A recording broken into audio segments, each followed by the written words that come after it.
So magandang araw, sa amin ka na naman po si GM's Luya po. Magluluto po ako ngayon ng lumpiang prito. So magandang umaga sa inyo mga lods. Gagawin ko po ngayong araw ay lumpiang Shanghai po. Panoorin niyo ako kung paano pag step by step. Ito po yung mga ingredients. Ito po, yan, sibuyas, meron tayong carrots, meron tayong patatas, sili, sibuyas, tsaka po 1 soy cilantro po. Yan, para mabango. At hindi mawala ang giniling po. So, pusahan ko na po. Meron din po pala tayong sangkap ng chicken powder.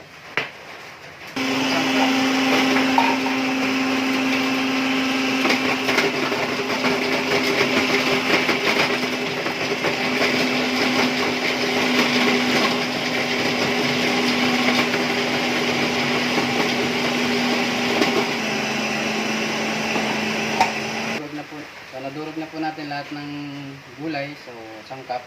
Lagyan na po natin siya lahat dito sa giniling. Mix lang po natin yan hanggang sa napakarami po nito. Mix lang po natin. At ang aking pong mga sangkap, secret ingredients, nilagyan na lang dito.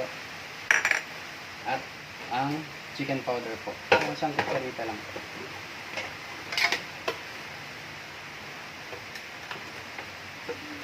Yan po.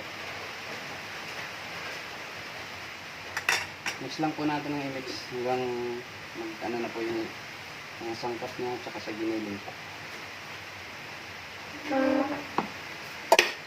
So mamaya ibabalot na lang natin siya sa wrapper. Yan po.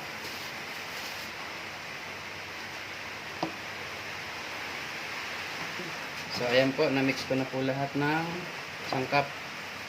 So matrabaho lang po paggawa ng lumpia pero sulit naman po pag na-tikman nyo. Ayan. Madami po itong magagawa nito. So, ayan po. So, ayan na po. Naibalot ko na po yung ating mga lumpia. Ayan. Pirito na tayo syempre.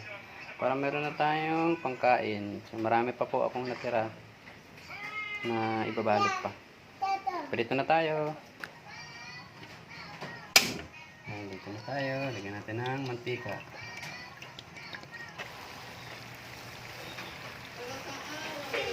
Ayan na po, nakapagluto na tayo ng lumpiang Shanghai. Request po ni Mother yan. Ating nanay request. Tara, lantakan na yan. Marami pa po kaming lumpia rito. Ulam. Kain-kain. Hanggang bukas yan. Thank you very much for watching.